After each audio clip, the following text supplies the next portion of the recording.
Good morning. How you doing? morning. Nice to see you. Great to see you again. Looking forward to this. Thanks for letting Yeah, me thank join. you.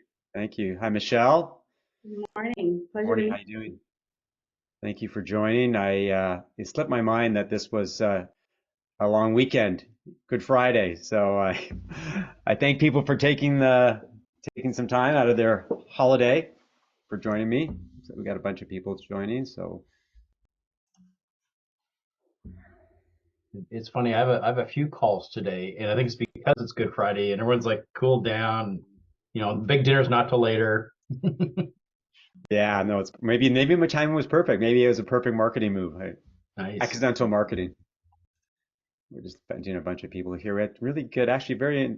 You always the numbers look good, and then the follow through is less than you expect. But we've got some good numbers today, so hopefully we'll get some good participation. Good morning, Tanya. How are you?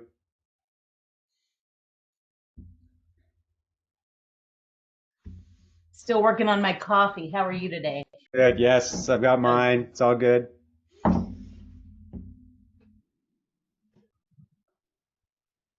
Thank you for doing this. I think it looks wonderful. Yeah. Well, now you put the pressure on me.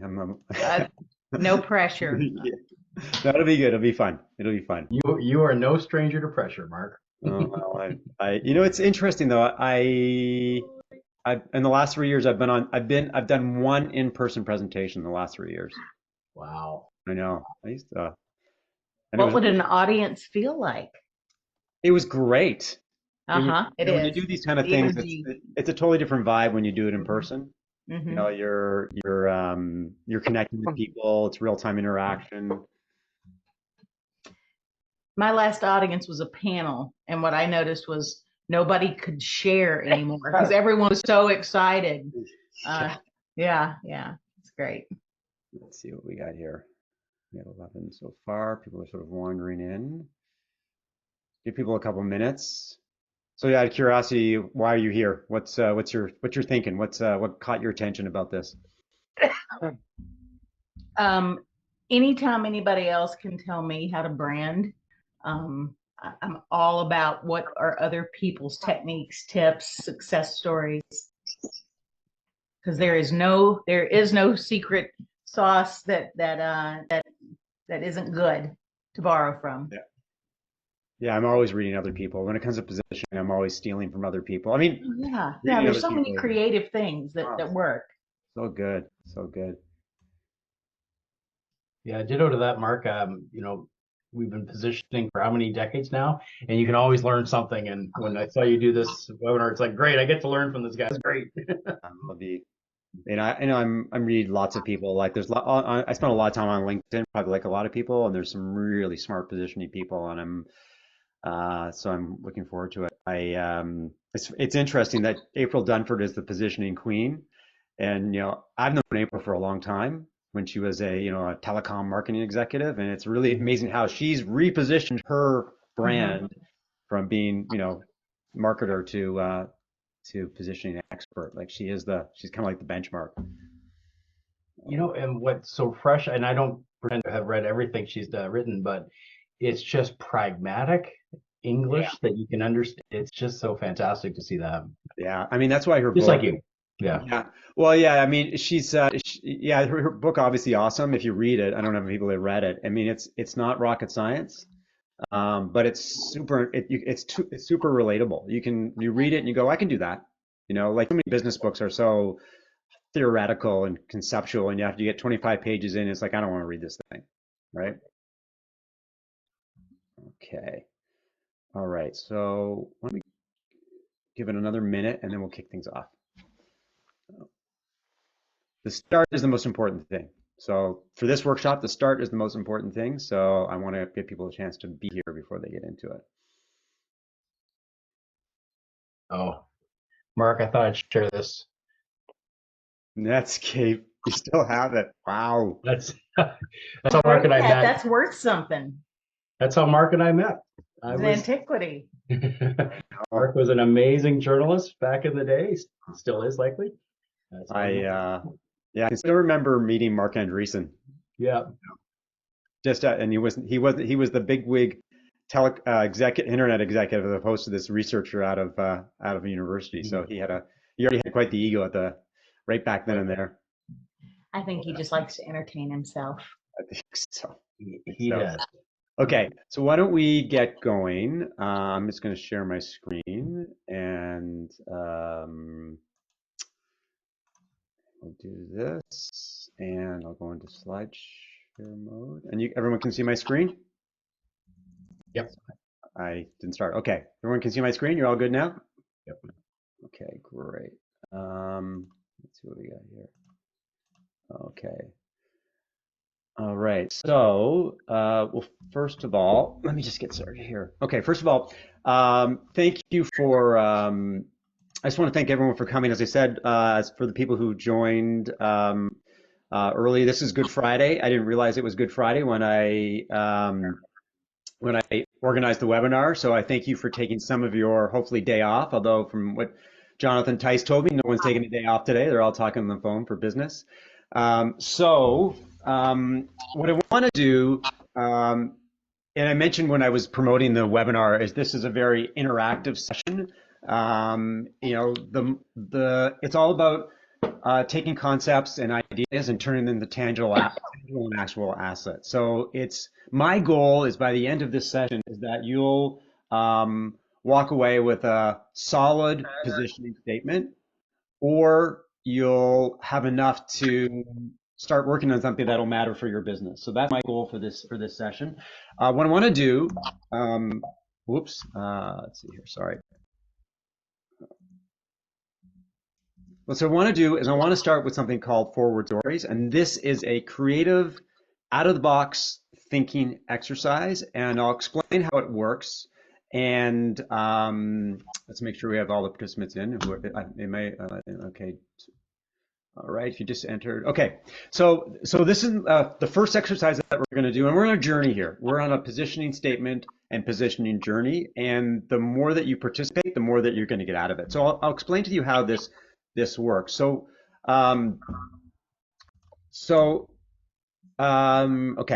forward stories are basically what we're going to do is you're going to describe your company or your business in 4 words. Now, from the outside looking in, it seems like a very intimidating exercise. Most of us are very wordy in terms of how we talk about ourselves and our businesses, but I want you to boil it down to 4 words. So I'll give you some examples. Pinterest, the 4-word story for Pinterest is, is organize your favorite things. So 4 words. There's lots of ways that you could describe Pinterest, but if I was to ask you Pinterest and I said organize your favorite things, what you're looking to do is make people curious, interested, inspired, excited. Another example is Tinder. Now, there's lots of different ways that we could talk about Tinder. Now, and I've never been on Tinder. I've been married for 25 years, so I have no experience with Tinder. But from a marketing exercise, how would you describe Tinder? And Tinder it's how people meet. A very user-friendly, politically correct definition of Tinder. So what I want you to do is I want you to spend 3-4 minutes thinking about your 4-word story. How would you describe your business, your product, your service in 4 words? And the more that you think about it, I think the more creative that you'll become. And the whole point of the exercise is to open up what's possible and try to imagine something that's creative and interesting and inspiring. Now, what I want you to do with the 4-word story is I want you to type the 4-word story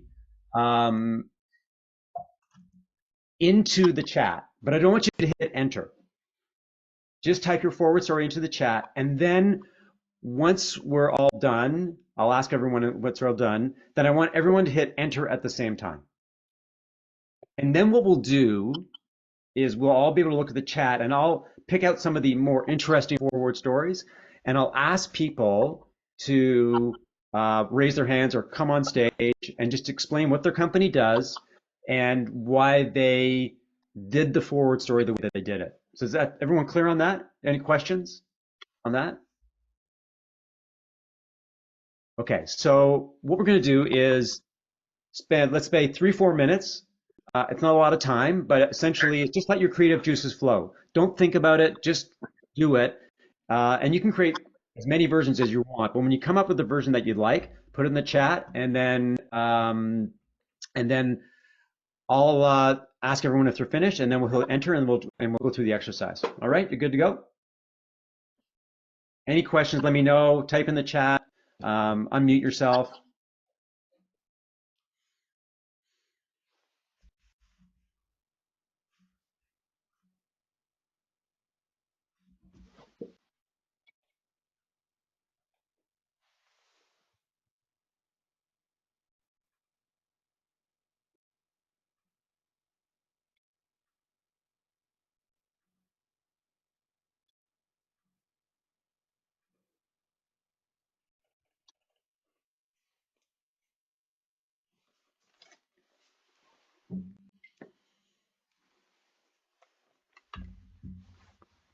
So a little inspiration, right? We'll go back. Oh, there's Rob Tyree.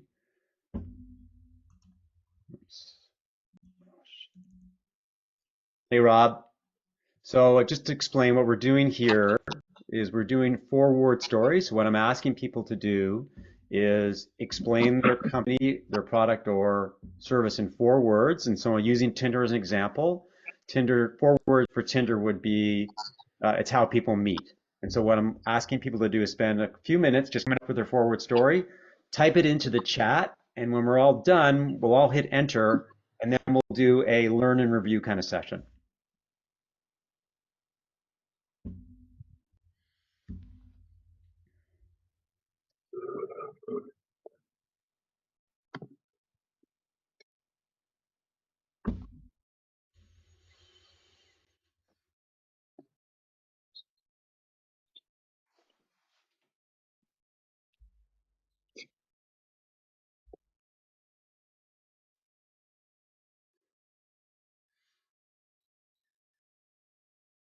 Again, if you have any questions, pop them in the chat.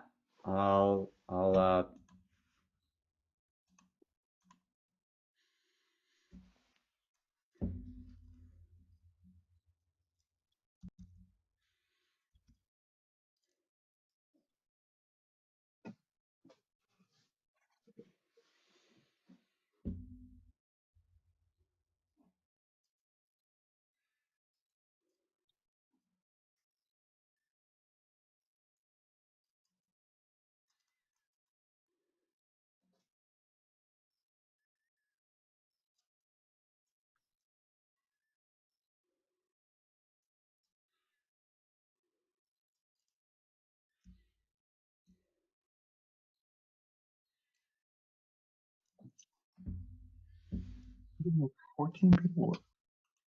Okay.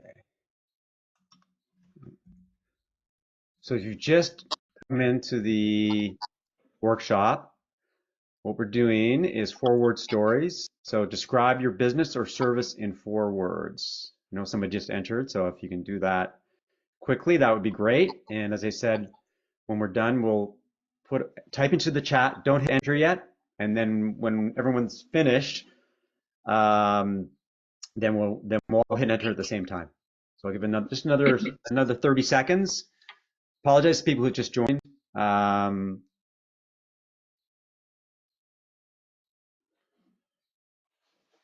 Okay. Okay, so if people can start typing in the chat, that would be great. Don't hit enter. And I think why don't we give another sort of 20 seconds and then we're ready to go. We'll see what we come up with. And if you're kind of stuck, then keep trying. I was talking to someone before the workshop started, someone who does presentations for a living, and he asked me if this was a paid or free workshop, and I said it's free, and he said, well, the payment for people here is they have to participate. That's the cost of admission, is that I want you to participate, because if you let yourself do that and not be afraid of, there's no wrong answers here, the more you get out of it. Okay, so why don't we, if you're ready, just hit the enter button and we'll see what we come up with.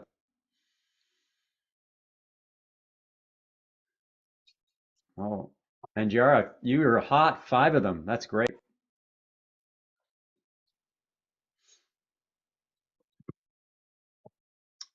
Anybody else? Anybody else still working on it? Give another 10 seconds and then we'll go.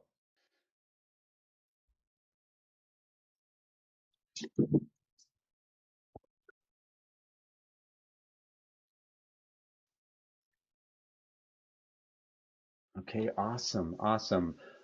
Okay, Jonathan Tice, yours is grow with insightful confidence. So what I want you to do is tell people what your company does and then explain why you went with these 4 words. Thanks, Mark. I was hoping that if I timed my send right, that I'd be buried into the crowd. Okay. Just kidding. Actually, so these 4 words are describing a company that I'm doing some work with. It's early stage, so it's actually great that I had the chance to get some feedback on this. It's a fairly complex digital platform for managing all the customer touch points across the life cycle. And there's lots of platforms out there that do that. What I love about this is that they're all about the action. So it's not about the analytics, it's not about the alerting, it's about the action. And that with those focusing on what the prescriptive actions are, that gives you confidence in how you're growing your company. So that's where that came up. I'm very open for feedback on that. Insightful confidence. Insightful is interesting. I like the word confidence. It's very inspiring. It's aspirational in terms of what people are looking to do. So that's a good start. I like the combination. I think you've got a lot of potential there. Joseph Newton, video as simple text. Now I know Joseph and his partner Sergey, and I know they just recently launched their business. So, Joseph, explain what your business does and why you picked those 4 words.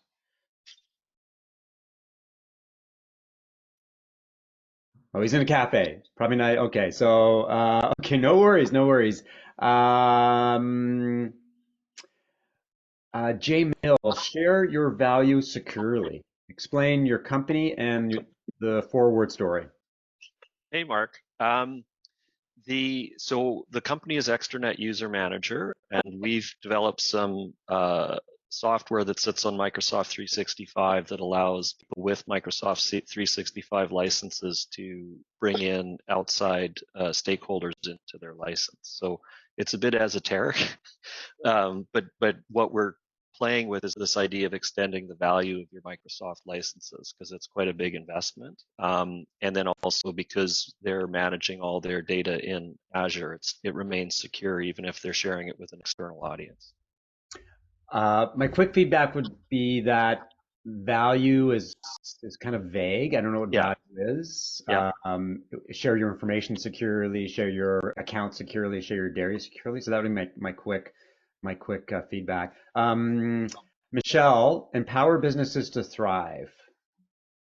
Yeah, hi everyone. So I just launched my business a couple months ago called Rhapsody Advisors, and essentially focused on providing transformative strategic thinking using what I call improv skills in discovery planning and execution phases and driving brand and organizational dominance, really focused on strategy and looking at business development from market opportunity to determining viability of the markets, to then determining value proposition, and then also then, if necessary, looking at the marketing framework and the brand. And then secondly, really one of my passions is around culture building, high performance teams, and really helping to create processes and tools to develop that further for the teams. Okay, so first, a question to the audience: do people understand what Michelle Businesses does? I understood improv and immediately kind of wrapped my head around that. The rest of it was no. Okay. So there's a lot of information there. I think it's almost like you have a buffet of services, and I think one of your biggest challenges, I think, that you need to boil down the ocean, and you need to start with a very simple story. It's almost like peeling back the onion.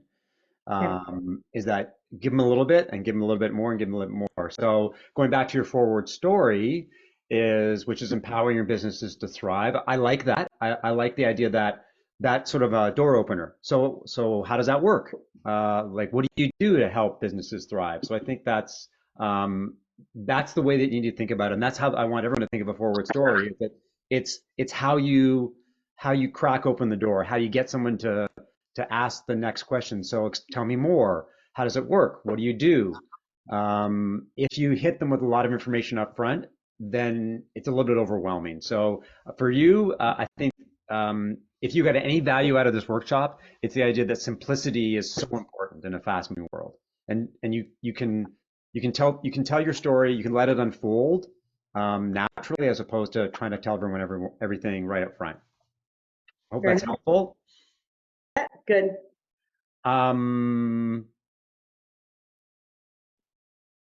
Rob Tyree, vertical ideation for fintechs, and you've got Hey, a Mark. you've got a. How you doing, Rob? I'm good. I'm good. I'd like to do another one though. Okay, which one is that? Yeah, I'm complicated. Ironstone Advisory is my company, and I advise a portfolio of software companies. So I'd like to use one of the portfolio companies called Bit.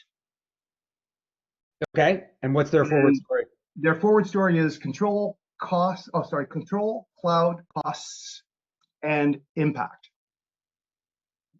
So essentially, you used 5 words. You're cheating here to begin with, but that's okay.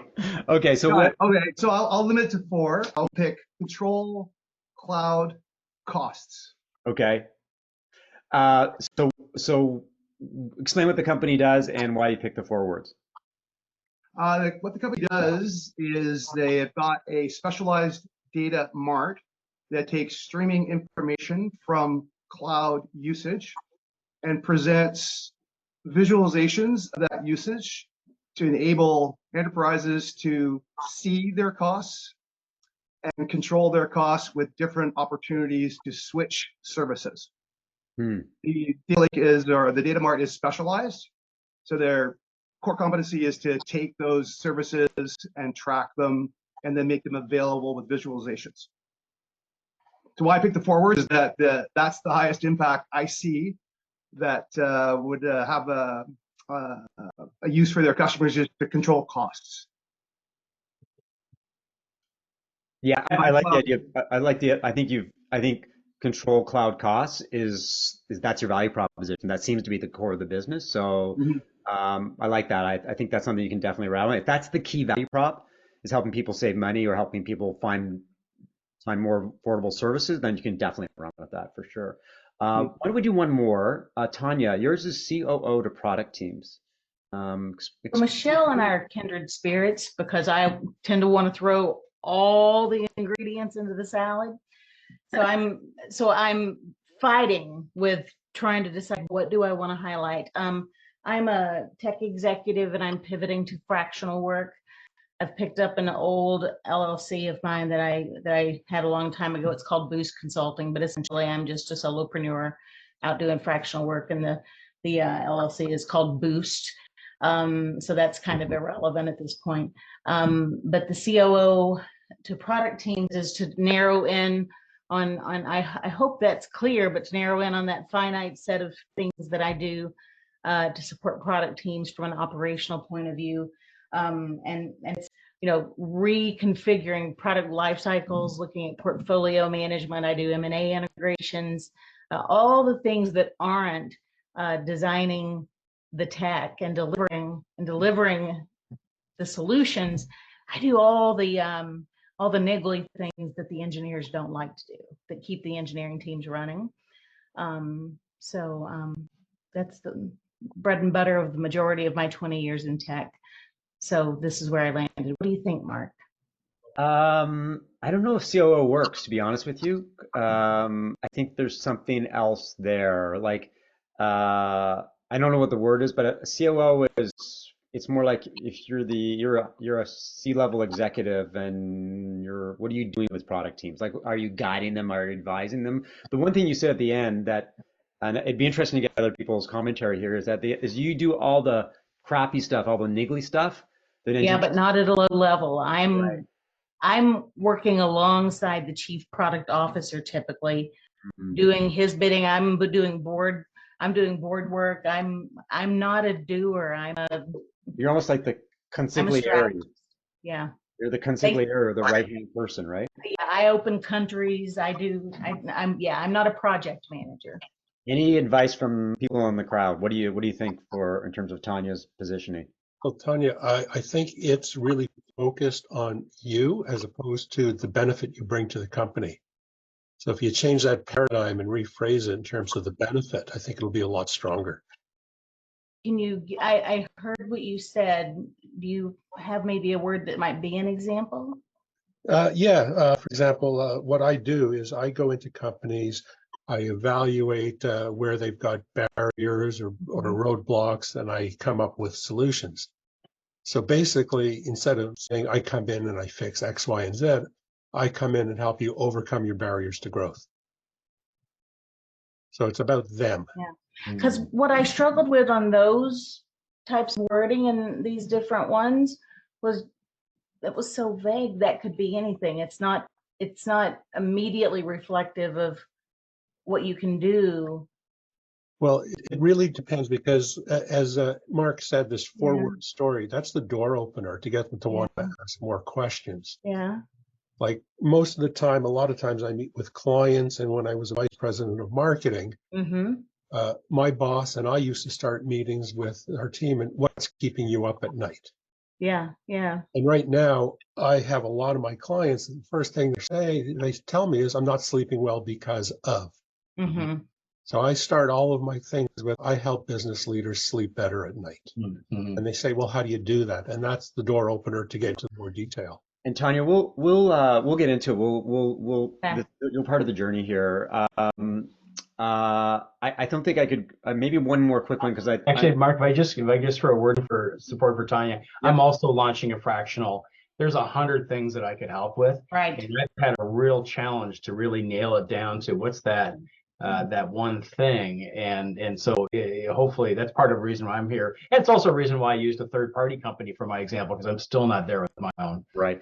Okay, let's move on. And Yara, you gave me 5 things. If you want to circle back with me after the workshop, I'd be happy to give you some advice on your 5 answers. I love your creativity, but I just want to be sort of respectful of people's time here. Okay.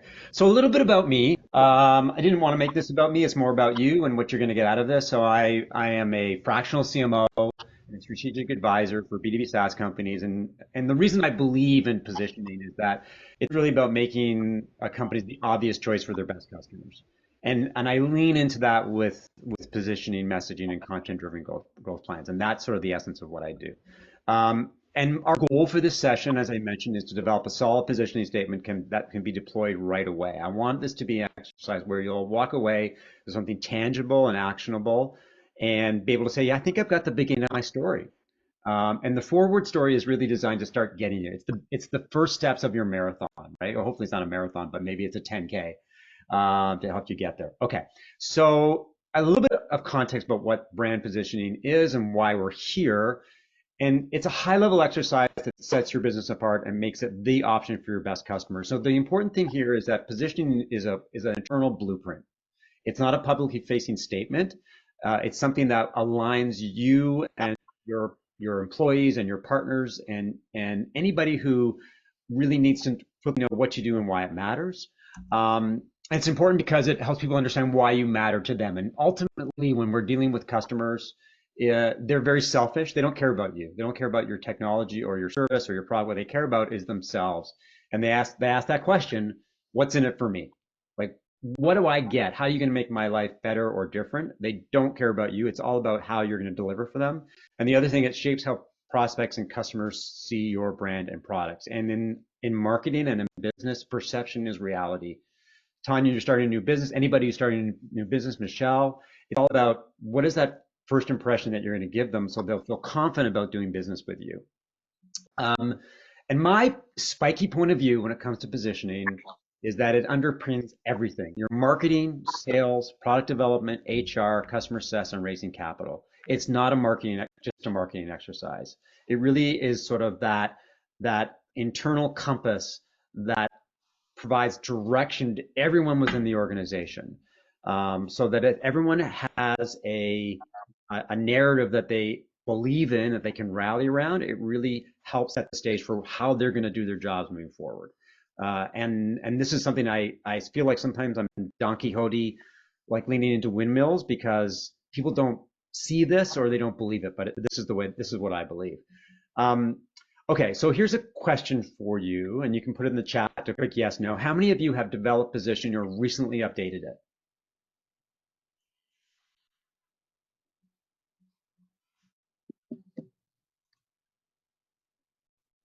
Some good yeses. Just for, as a note, the chat, there's some people are just weighing in with some recommendations and feedback on the forward stories, which is awesome. So thank you for everyone. That this is the whole point of the exercise, is to share and to help each other, and hopefully that'll really help you reach your goal of having that positioning statement. Okay, so lots of yeses. This is great. Okay, perfect. So I like the idea that people said yes and they're still here, because positioning is a very fluid, dynamic creature. Okay, so another question: anybody play pickleball? In the chat, tell me why you play. If you play, I'm a big tennis player. Pickleball is kind of like the evil empire right now in my world. Okay, the reason that I ask is that pickleball is a classic story of how positioning works. So for background, pickleball, probably until 2019, pre-pandemic, was a sport mostly played by senior citizens in Arizona, California, Florida. And the organization in USA Pickleball had a problem because they wanted to grow, but they didn't know how to do it. They were stuck. It was a niche sport, like a low. So what they did is they hired a marketer named Laura Gaynor, and I recently interviewed her for my podcast, and you can listen to that. It's a great interview, and she was a pickleball marketing expert, and they gave her the mandate to basically reposition the brand, to reposition the sport, to change how people perceived it, and see if she could grow the sport. And what she did was that first of all, she attacked the logo. So this is the old logo at the top, very dated, looks like it was made in PowerPoint, and gave it a new, fresh logo. She redid the website. She created this real marketing plan where she leveraged social media. So she took a completely new narrative to pickleball and positioned it as a sport for young people and for people who were playing racquetball and tennis but wanted something different. And she changed the whole mindset of the sport. So it went from being played by old people to being played by young people. So this is the USA Pickleball's magazine, and this is the type of person who is playing pickleball these days. So the demographic has changed from people in their 60s to people in their 20s, 30s, and 40s. And in fact, what's happening now is many NCAA tennis players, many of the really good tennis players, are starting to play pickleball. And it's got to the point where there's now a major league pickleball league. And it's attracting people like Gary Vaynerchuk. And if you're in marketing, you know that Gary Vaynerchuk is this digital marketing guru. He's everywhere. He's an author, he's a speaker, and last year he bought a Major League Pickleball team. Now, the interesting thing about Gary is that his dream, and it probably still is his dream, is he wanted to buy the New York Jets of the National Football League. That was his dream. He would show up at conferences wearing a New York Jets jersey. But an NFL franchise now costs about $5 billion. So Vaynerchuk, even though he's super successful, may not be able to afford a football team, but he bought a pickleball team. And now pickleball is now the fastest growing sport in North America, by far, the fastest growing sport. 35 million people in North America will play pickleball. And a few years ago, that was about 5 million. So it really demonstrates the power of positioning and the things that Laura Gaynor was able to do by just crafting a new, exciting story. So I want to walk you through a do-it-yourself framework to develop brand position that makes an impact. And again, this is very prescriptive. This is something that you can do to develop positioning, and the forward story is just the starting point for that. So number one, and this applies more to people who work at companies with multiple employees, although you can, but it's just a framework here, is that, like, as I said earlier, I think everybody needs to be at the table. It can't be a siloed marketing activity. So yes, marketing provides the storytelling and the best practices when it comes to the channels that should be used to tell the story. Sales They know the questions that prospects ask. They know what prospects are thinking and they're feeling. Product understands the features most used by customers and understands where the value is being delivered. Customer success, this is interesting. They have insight into what sales tells prospects. We can do everything for you and what the product actually does. And the CEO brings big picture and strategic insight and vision. And they all have to be at the table. At the beginning of the exercise, the more voices you have, the more perspectives you have, the more successful your position is going to be. Because one of the mistakes that company make with positioning, it's a marketing exercise. And then marketing says, hey, we developed our new positioning, this is it. And the rest of the organization goes, no, I don't buy into that. I don't believe it, because they haven't been involved and engaged. They haven't had an opportunity to contribute. And so they can't rally behind it. So if you're going to do a position exercise at a company, everybody should be at the table, at least from the beginning stages. Make sure everyone has their voice heard. Next would be the spotlight on you. This is the beginning point. So there's three main pillars here. There's you, there's your customers, and there's the competition. So that begins with you, and essentially three questions. So who are you? What do you do? What is your product or service? What are the problems that you solve? So one of the things we talked about earlier is that customers and prospects are selfish. They have problems and they're looking for solutions, or they're looking for experiences. So the problem they may have, maybe for Airbnb, is they can't find a place to stay and when they're going to Paris. And what Airbnb does is they provide an experience and a solution at the same time. And then the other thing is, who do you serve? So those are the three main pillars that you need to lean into. And the other thing is what makes you unique. So within every single marketplace, there are dozens, hundreds, thousands of competitors, and they all do the same thing. They talk the talk and they walk the walk, and it's all the same thing. So how do you stand out from the crowd? What is it that makes you different?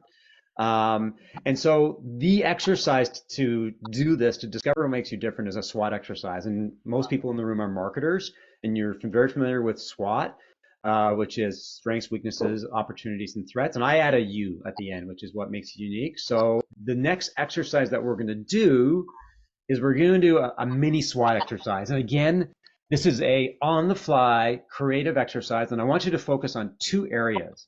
And this is part of our journey, and this is why we're going through these different steps, is quickly identify the strengths of your business and how you're unique. So I'll give you a few minutes to think about that.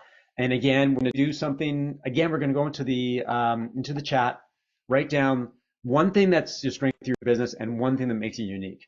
And then we'll all hit enter at the same time, and then we'll pick some different people who haven't participated, and they can explain why they picked the things that they picked.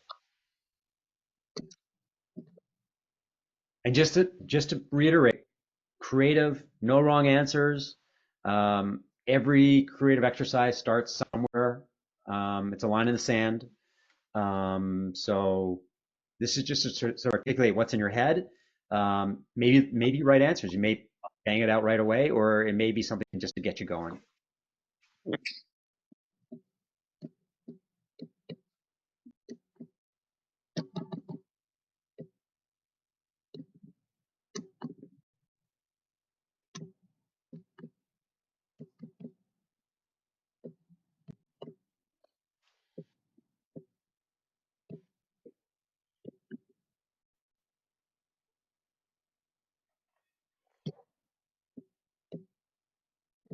I hear someone typing. If you want to mute yourselves, and then when we're finished, then you can unmute yourselves, and we can all jump back into the conversation.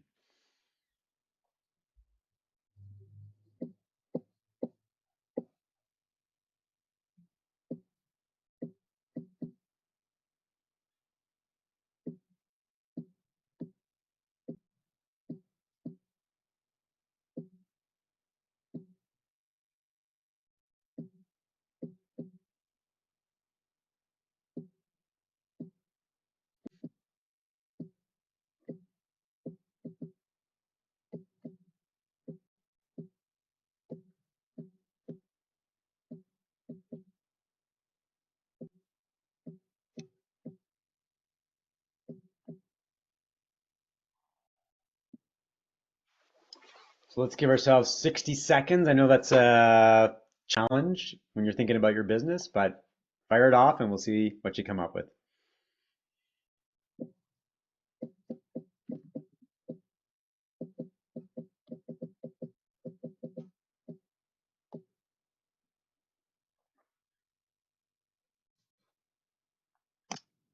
Okay, if we're done, if everyone wants to hit enter.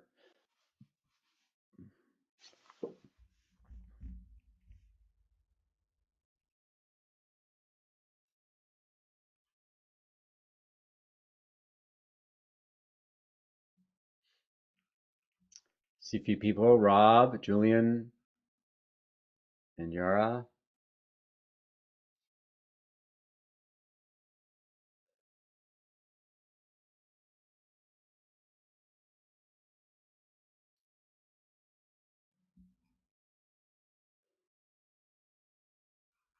Okay. Well, it would be remiss if I didn't ask Anyara about their strengths, given the fact that I was remiss in their forward stories. Anyara, if you want to unmute yourself and tell me what your company does, and then talk about your strengths and why your company is unique. Yes, sure. It's a bit complicated to explain. That's why we're struggling with messaging.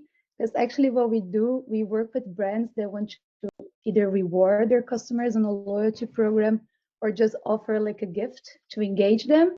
And what we do is that we print their personal photos. So the customers just choose whatever photos they want to print. And it's for free because the brand's paying for it. And on the reverse of the photos, the brand can do whatever they want as with a message or with an ad or whatever they do on the reverse of the consumer's photos. It's up to them. So that's kind of what we do.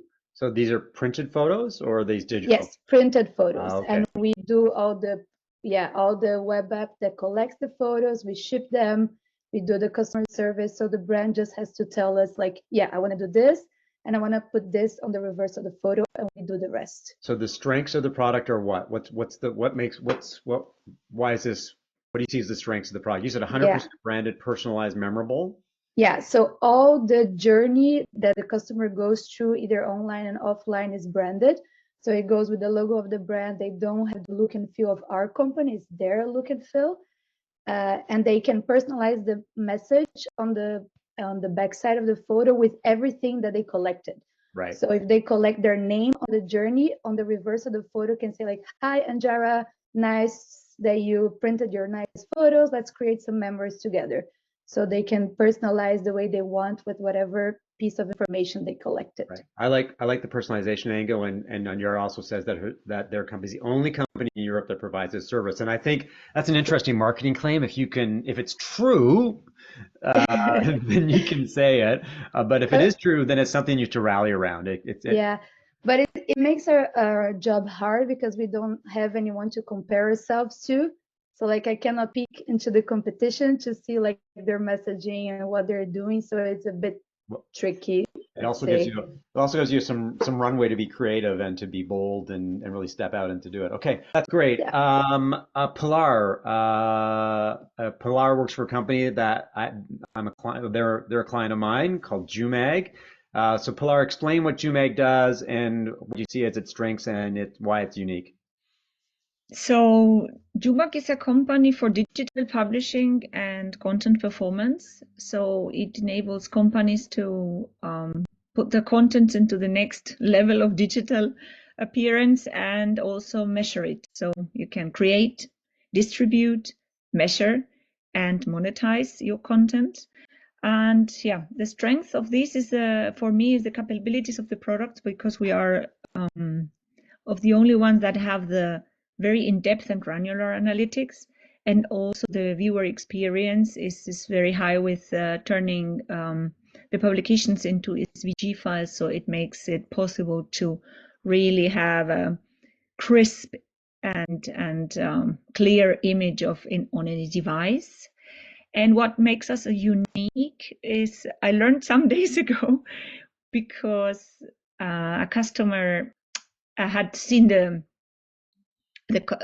competitors, and then I thought, okay, I'm not going to name them, but I'm going to try to highlight what makes us different and therefore unique, and that's the flexibility of what you can create. Any format you want, you can create the publications as a magazine for, let's say, turning the pages or swapping. You can create the blog experience. You can create the higher long read format for mobile phones, so you are not bound to any format. You can really let your creativity fly. There is no let's say no boundaries to how you can create this unique digital content. Got it. Okay. And why don't we do one more, Michelle? Your strengths are people, transparency, and 30 years of broad-based experience, and why you're unique is you build strong relationships quickly. So tell me what your company does and why you picked those two. Why you picked those two? What your explanation is for those two things? Well, since I gave too much of the menu before, I'll simplify it maybe this time. So Rhapsody Advisors is a consulting company that specializes in providing ways to provide sorry, I'm redoing it now that I'm working through it.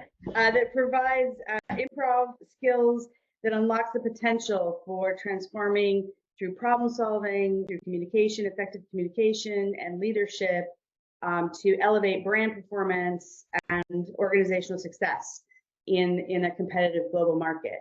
So your strengths are people, establishing stakeholder collaboration, transparency, so executing with deliberate and informed performance, so not being afraid to really make sure that we're looking at the real and what you're doing there, and then 30 years of really broad-based experience in very different types of markets. I'm in the medical side, medical device side, so many different aspects of medical, many different aspects of different types of technology bases and services. Great. Okay, so let's move on. Thank you for your participation. The one thing I will say is that it's find the thing that stands out as far as your strength. What is the thing about your business that is your key strengths? And then uniqueness is something to rally around. What is that really makes you unique? So the other thing I wanted to say about uniqueness is that positioning is often seen as, oh, we have to create this position that really makes us like to talk. There's a lot of talk about differentiation, and the perception with differentiation is that we have to be really different. And my hypothesis is that, or my belief is that your differences can be small or they can be big, but as long as they make you different in some way, as long as you can stand out and say, hey, we're a little bit different from everybody else, that's enough to help you develop very distinct and position that makes you the obvious choice or the only choice. It doesn't have to be a major difference. So you don't have to overthink this. You just have to find something that makes you stand out from the crowd. I'll give you a couple of examples. This is a local HVAC company in Toronto. I'll call Baillieu Brothers. And if you look at their positioning, they're experts in heating and cooling for older Toronto homes.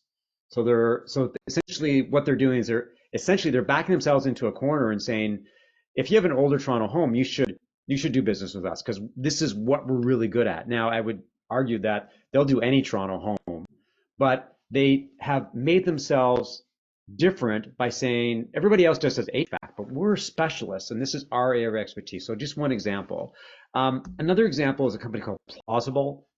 And what they're saying is that they're an easy to use and privacy friendly Google Analytics alternative. I'm not crazy about calling themselves an alternative to Google Analytics from a marketing perspective. But when I asked the company why they did this, they basically said it's SEO. Like everybody's looking for Google Analytics alternative because of GA4. So they've decided on this positioning for now. But what I like about what they're doing is that their position is really around privacy friendly. And they've decided to stand out from the crowd, from all the other analytics platforms by saying we're privacy friendly. And they're a European-based country. So privacy is with GPRS is very important to them. So this couple of examples of how companies are different. Obviously, the people that matter to you is a second pillar. You really have to know your customers inside out. One of the mistakes we make as marketers is we don't talk to our customers. And we don't understand how they think and they feel and what their pains are and problems. We give lip service, I would argue, to customers. And we really have to talk to our customers on a regular basis. One of the mistakes we made is we assume because they're a customer that they're fat and happy and that we don't have to engage with them, but their needs change. Their how they use the product changes, and we need to know that. And this is a great quote from Diego Oquendo. And he says, most B2B companies have a positioning problem that's rooted in the lack of customer understanding. And the marketing is based on assumptions of what they think as opposed to what they actually know. So this goes back to my thesis about really talking to your customers. And this is marketing 101. And I see this stuff all the time on LinkedIn with all these marketing gurus saying you need to talk to your customers. And I would wonder how many of them actually talk to their customers. It's probably a bit of a disconnect. But if you talk to your customers, and when I do positioning exercises, the initial reaction from many entrepreneurs and CEOs when I want to talk to customers is, why do you want to do that? Why would we let a third party talk to our customers? They may not trust me. They may not want anyone else to touch their customers just in case the customer gets upset. And I say to them, it's a necessary part of the exercise. And so when they finally relent, they're always astounded by how much information I'll tell them. What I just get from asking customers, what the things that they don't know or they're surprised to learn. And so customers will tell you their pains and problems. They'll tell you about their goals and aspirations. The big thing that I'm sort of rallying around these days, they'll tell you how they do their jobs. What are the tools and approaches and the workflows that they do to get their jobs done? And then you can figure out how your product can fit into their world and actually can change how they approach their jobs, how they make purchase decisions, and the features that are important to them. So if 20 minutes, when I approach customers for my clients, it's 20-minute conversation. It's easy for them to say yes, and it's always longer because they're always happy to talk, very happy to talk. Competitive alternatives. I mean, the fact of the matter is that every single company has competitive alternatives, and this is just one example. This is online accounting, and if you look at the positioning for these 4 companies, QuickBooks, Xero, Sage, and Wave, I would argue that 3 of the 4, QuickBooks, Xero, and Sage, are all the same and very generic accounting software for small business, simple accounting software. And Wave sort of steps out of the box a little bit by saying, inside work, there's passion. Inside you, there's a brave entrepreneur. It's creative. You may not get a sense right away what they do, but they're trying to position themselves differently. So I'll give them a lot of credit for that. The whole idea is, going back to your forward story, it makes you curious. So what do they do? And maybe I should learn more. And there's positioning, obviously, about their services and products. But there's so much competition. You just have to stand out from the crowd. And this is not an exercise we'll do now, but it's an exercise you should go through, is look at your direct and indirect competitors. Direct are the people that keep you awake at night, your head-to-head competitors who walk like you and talk like you. And indirect are the ones that, it's like accounting software and Excel. Excel is used by many companies for their accounting, but you don't think of them as an accounting software. You think of them as Excel. So that's something to think about in terms of how the tools that people use to get their jobs done. It may not be a direct competitor. It may be something else. It's like a note-taking software, for example, competes against pen and paper, right? Indirect. Take a strategic approach. And this is an interesting one, is that there's different ways that you can skin a cat, different ways you can go to market.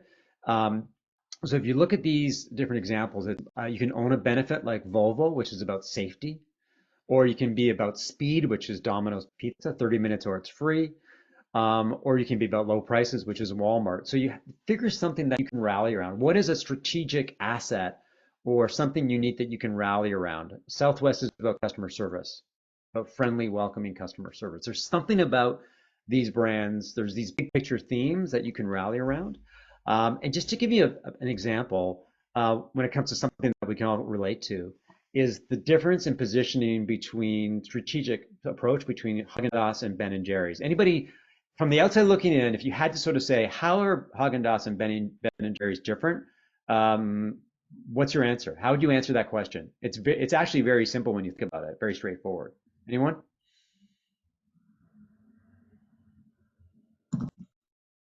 Ben & Jerry's fun. Ben & Jerry's is fun. Haagen-Dazs is what? Serious? Quality. Quality. European versus also- US. I'm sorry? European versus US. European versus US, maybe, yeah.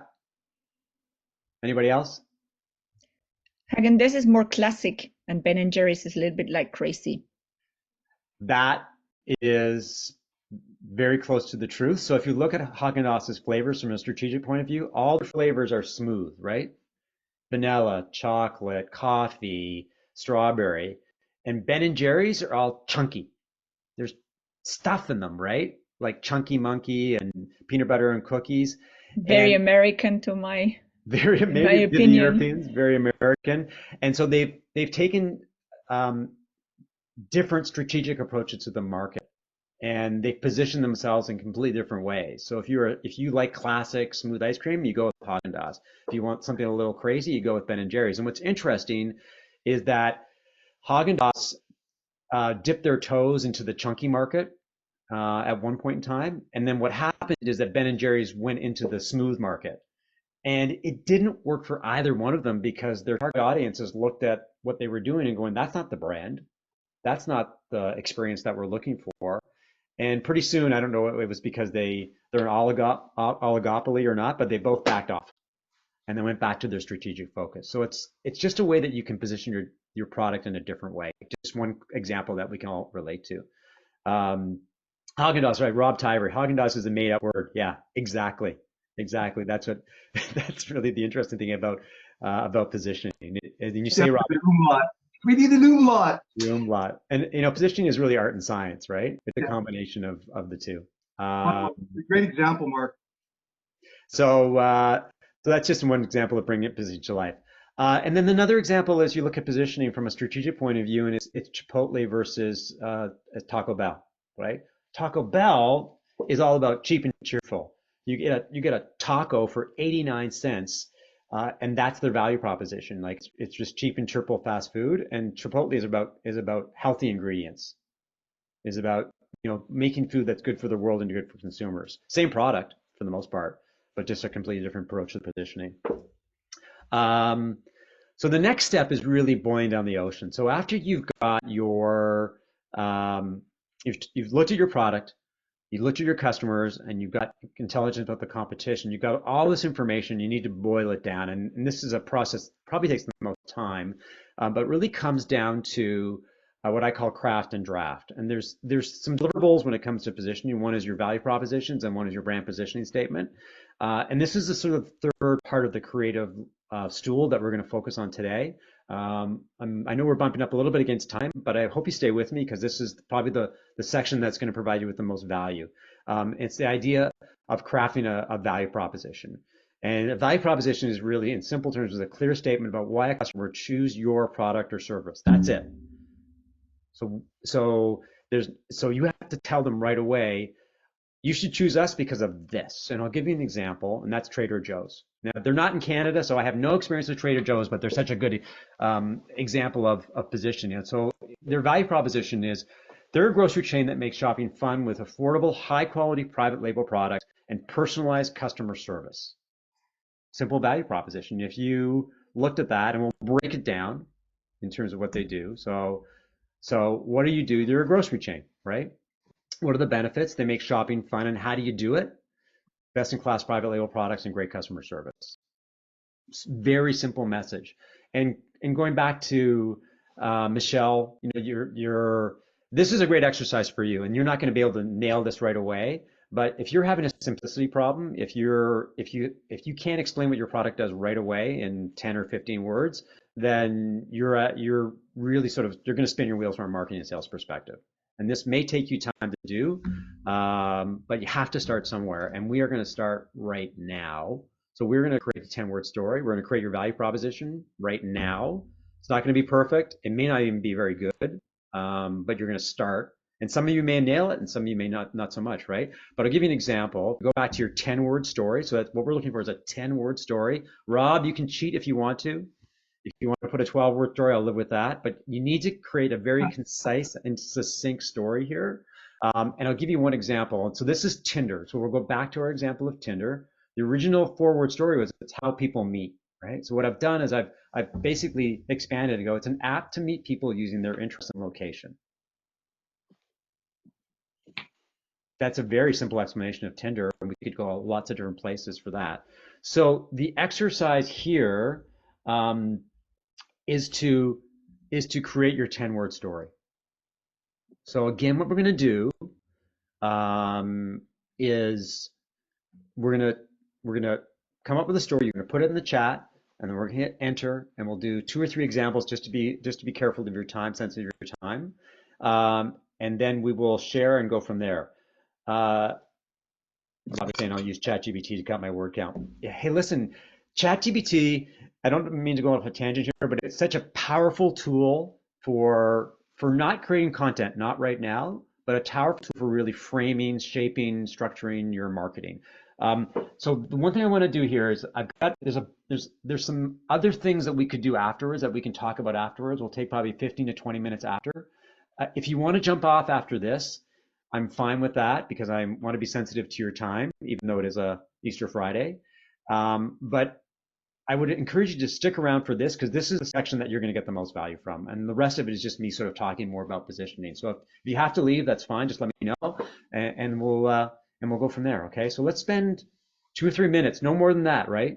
I don't care. I just want you to just nail something that is simple. So I'm going to go back here.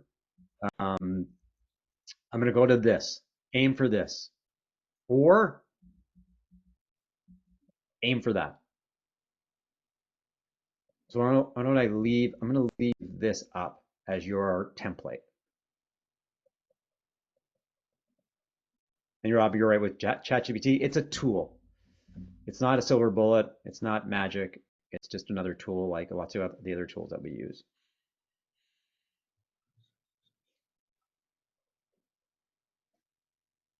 Okay, so if you can hold off on your 10-word stories, just put them in the chat, but don't hit enter yet. All right. No worries.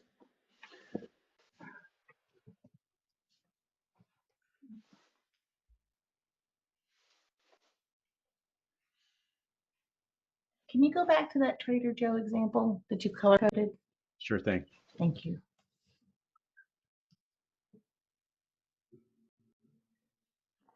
What do you do? What do you deliver, and how do you do it?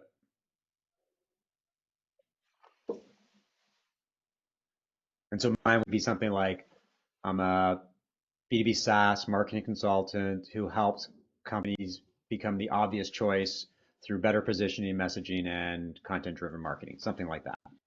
Pretty simple.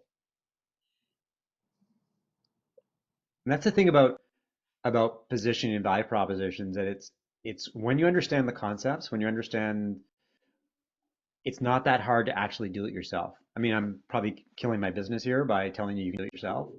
But it is an exercise that if you look at the different pillars and you really, focus on what matters, is that you can come up with something that's pretty good.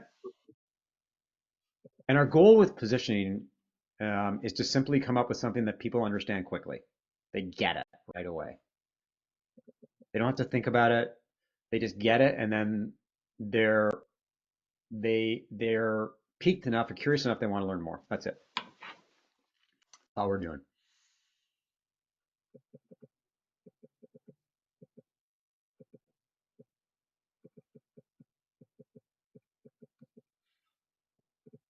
So let me give it a couple minutes.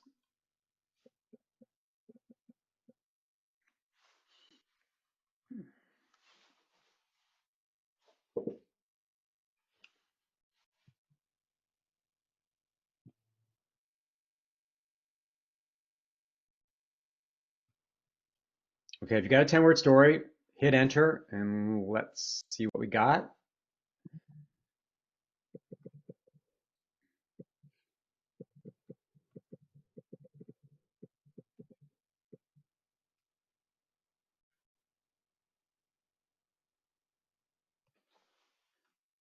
Okay, so Brian and I are operating the same spheres as fractional CMOs. So Brian, why don't you tell us your 10-word story, or in your case, 9, and tell me what you do and tell me why your 10-word story is what it is.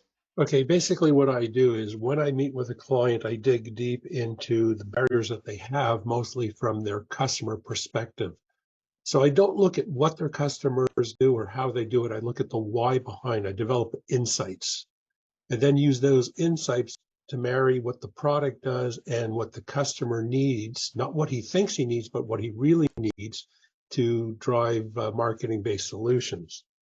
Right. So you're a fractional CMO who uncovers and tags into customers' motivations to drive growth. That's your 10-word story. Yes. Okay, awesome. Not bad. Not bad.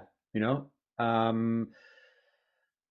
Rob, you're on a roll here. So of all your, well, you clearly use ChatGPT to do this because you get about, what's your 10-word yeah. story, Rob, for Trilobit? What does Trilobit do? What's the 10-word story? This is The just, one that I picked, I started with mine and then I cut it down. I'll pick that Trilobit helps you contain cloud expenses. and then the back half of that would be by how. How do you do that, right? That's what you're missing. Okay. That's Let your me think value about that, proposition. Mark. Let me think about that. That's good. That's good. Let me think about that. Julian, your 10-word story. So your company, quick snapshot of what your company does in your 10-word story. So again, we develop in Microsoft 365, we develop solutions to share data and sort of use the licenses to share externally, which isn't native to Microsoft. So what we said was applied to cases simplifying Microsoft to unlock its full power. So is that And Microsoft or Microsoft 365? it's Microsoft 365, but then I would have been 11. Okay, but I think that's probably the key word here that you're missing. Yeah, yeah. You could probably get rid of full and put power. And let's see, Inhara. I mean, I know you were grappling with your position a little bit. So you have this service where companies can send photos to prospects or customers, and your 10-word story is what? What's your 10-word story? It's a hard one. Yeah, so I came up with photo reward solution to engage customers with their best memories. But our problem is that here I'm talking a lot, but if you don't know what photo rewards are, then you have no idea what I'm talking about. But yeah. So I think it needs some work, but that's your beginning. This is your beginning point. So I like the idea of to engage customers with their best memories. That's good. That's really good, right? You just have to work on the first part about what you do, but that's Yeah. okay. So if you want to share your 10-word story with me afterwards, that would be great. I'm happy to provide you with feedback. Like this is all, just what I think, but the idea is creative exercise. So please share with me. I'll give you my contact information at the end, or you can find me on LinkedIn. So this is great. Thank you for doing this. And so we've gone through the value proposition. So if you want to leave now, that's great. But I hope that you've walked away with a better sense of how your story needs to be clear, simple, succinct, and you don't have to tell everybody what you do all at once. And again, I haven't dated in a long time, but it's sort of like dating, going on a date, the first date. You're not going to tell everybody all about you, your history, your likes, your dislikes on the first date, because you want to tease them so that they want to have a second date and a third date and a fourth date, right? So the idea is your story should unfold over time, and value propositions and brand positioning statements, positioning overall is just to get people into your work, to crack the door open so they understand what you do and why it matters. Okay. So the obviously next step for this is to test, is to ask people what they think. One of the best ways to do it is you actually create a landing page with a new value proposition, and you do a little bit of Google advertising or Facebook advertising, and you see people convert, see people understand your what's your message and your message. And just a mini positioning case study from a client that I'm working with, just to provide perspective here on how it works. This company does enterprise SEO. So they work with companies like major companies in terms of how they can do enterprise SEO at scale, how they can create a lot of content and do everything they need to do at scale. And this was the messaging on their position on their website was prioritize execution, scale SEO growth. Pretty generic, pretty boring, didn't resonate. And what we did is that we talked to 5 customers. We did a competitive of their 5 biggest competitors. And we talked to everybody within the leadership team, and then went to places like G2 and LinkedIn and Capterra. You can see later, Rob. And we came up with better positioning. We extracted all that information. We boiled down the ocean. And what we did is we came up with the idea that in their business, speed matters. With Google, the algorithm changing, with ChatGPT, with OpenAI, with machine learning, speed mattered more than ever. So when it came to SEO, enterprise SEO success, speed, faster you move, the more successful you would be. And that's something that their competitors weren't rallying around. And we came up with this new positioning. In enterprise SEO, speed wins. We empower the world's leading brands to make impactful decisions that drive better results faster. That's their value proposition right there. And even if you don't understand SEO, enterprise SEO, you probably understand what they do right there. You probably get a better sense, okay, I kind of have an idea what they do. So that's what we do with it. And then the question for now, a lot of you might say, well, now what? Now what do we do with positioning? We've developed this value propositions, the brand positioning statements. We've done a competitive audit. We've talked to customers. What do we do? And the thing is that you take positioning and you turn it into messaging. So positioning, internal guidelines, messaging, what you publicly say to the world.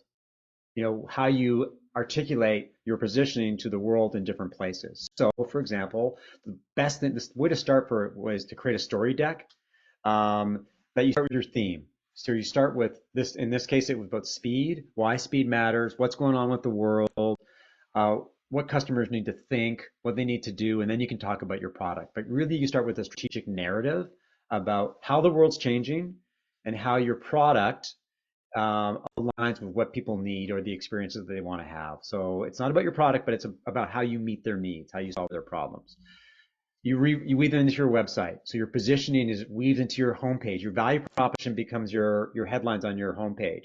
You weave it into your products and solutions, and it becomes a key part of your about page. Most people, the biggest mistake people make with about pages is it's overly creative or obtuse, or about their vision and their mission, and not about the product itself or the services and why it matters to people. About pages are the second most trafficked site on people's websites. So tell people right away what you do and why you matter to them, and then you can tell them about your mission and your vision and your values, because they don't care about that. It's not about them, that's about you. Reimagine your sales decks. You know, lead with your story, lead with the problems that you're solving, lead with the ways that you're different or unique. Improve product roadmaps. If product knows what your customers feel and think and want, and how you address their problems, it will help them focus on doing product development and product improvements that matter, that align with their interests, not what the company wants to do, what they think is a good idea. And it create content that resonates, for sure. Your content gets better because it's more pointed and it's aimed at what customers need to know, what their problems. And you're more focused advertising, obviously. And then the last thing I want to really talk to you about is really sort of looking at how brand messaging is fluid, dynamic, and evolves, and your positioning will change for lots of different reasons. The economy changes. This year, it's all about cost savings and productivity. Last year is about customer acquisition and growth in my world, in B2B SaaS, right? Same company selling the same products, but their needs are different. So your position needs to change. So this is Chili Piper, and what they do is basically allow B2B sales teams to book meetings. So this was the first version of their messaging from their positioning. And they call themselves the #1 meeting lifecycle automation platform. I have no idea what that means. I have no idea who made them #1, but that means nothing to me as a customer. Complete meeting automation for revenue teams. I don't know what you do, right? So it didn't work. It didn't work as well as it should. So they changed it to make meetings happen. Okay, so that's better. Advanced scheduling software that helps B2B teams double their conversion rates. Clearer, right? Better than that. Then they changed it again, make meetings happen. So they almost changed it too much. They almost boiled down the ocean too much. The most advanced qualifying, routing, and booking software used by the top B2B teams. This is better, in my opinion, right? Make meetings happen. And then they really got better with this, and they said double your inbound conversion rates.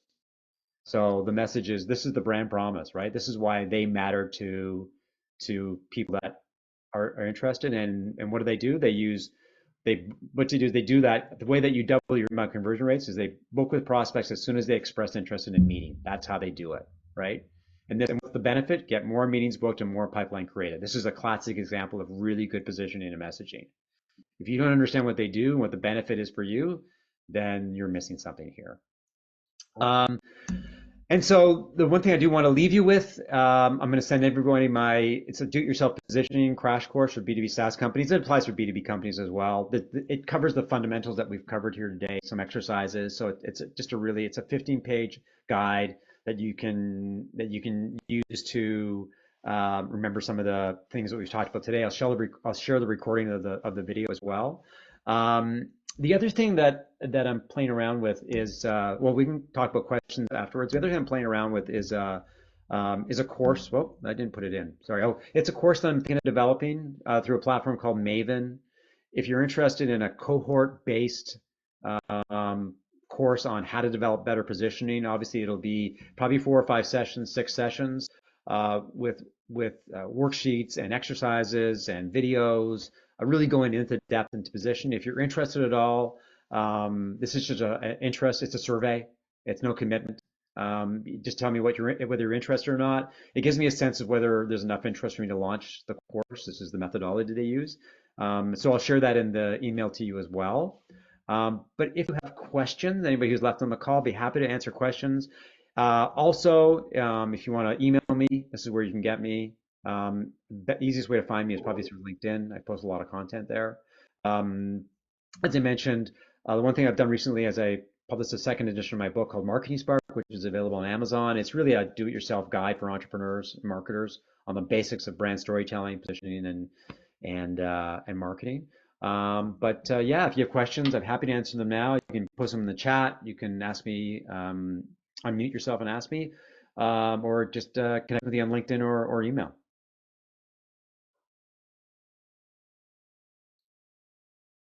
Hey, Mark, I'm going to go sideways with my question. So if there's any specific content questions, I'd let others ask them now. Okay, so my sideways question is, I'm starting to, I sell into the enterprise space, or at least all the clients I've worked with, all the employers have all been enterprise B2B. That's my bias.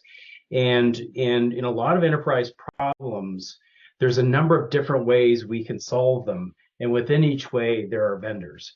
And so how much of the positioning statement should be as much about your category for how you solve the problem as it is your positioning within that category? So putting it in other ways, as an enterprise organization is looking to solve complex problems, could be sales productivity, there's 4 or 5 different ways we could solve that, 4 or 5 different categories. And how much in your positioning should we be promoting your category and yourself within the category? I mean, there's different ways that you can approach it strategically, going back to the strategic approach, but you can do both. You can do both, but I think your positioning statement really has to be about why customers would choose you. So as opposed to promoting the category, I would align what you do with their needs in a very simplistic point of view. I mean, there's lots of different ways that you could promote the category otherwise, but I think value propositions need to be a very simple, straightforward approach. Awesome. Yeah, thank you. Yeah, makes sense. Anybody else? All right.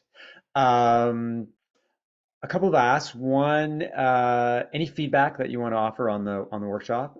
Any testimonials that you can give me about the workshop would be great. I'm always looking to improve it and make it more interactive and more actionable. So that would be great. And otherwise, thank you for coming. I would encourage you to connect with me on LinkedIn. If you have thoughts or questions, or you want some feedback about your positioning, email me. I'm I spend a lot of time emailing, probably too many.